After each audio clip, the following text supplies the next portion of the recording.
Hello everybody, and thank you to be among us today. First of all, let's introduce myself.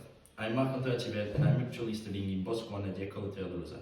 I'm so excited of being here today with you to discuss about this such interesting topic, which is the free trade. My purpose today, convincing you in only 3 minutes that the free trade can be benefit for all of us.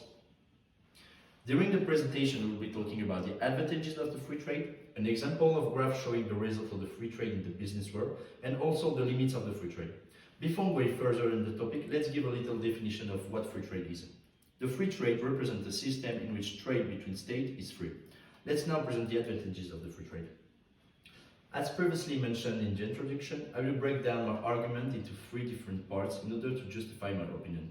Firstly, I will underline that free trade increases business opportunities. Companies are able to win new markets and achieve economy of scale. This increases product output, which will result in decreasing its cost per unit. Secondly, I will talk about the competitiveness that derives from free trade. More precisely, for companies that are facing international competition, free trade will encourage them to be more competitive, for instance, by investing, innovating, or improving their quality. Lastly, we will focus on the consumer point of view. Although companies have a lot to gain from free trade policy, it's important to emphasize that consumers can also draw an advantage from this situation. Indeed, this policy allows consumers to benefit from, on the one hand, a larger range of products, and on the other hand, a substantial drop in prices. Let me show you a little graph. For example, in this graph, we can see the increase of trade agreement all around the world thanks to the free trade, which clearly shows it helped in the economic global development. Nonetheless, a free trade policy has its limits and it can be risky. Indeed, with free trade, multinationals are the main trade protagonists. However, their strategies are not necessarily in line with the common interest of development.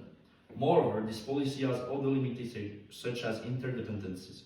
Difficulties encountered by one country can weaken other countries, and also the deterioration of trade agreements. These agreements represent the volume of goods and services that can be imported into a country.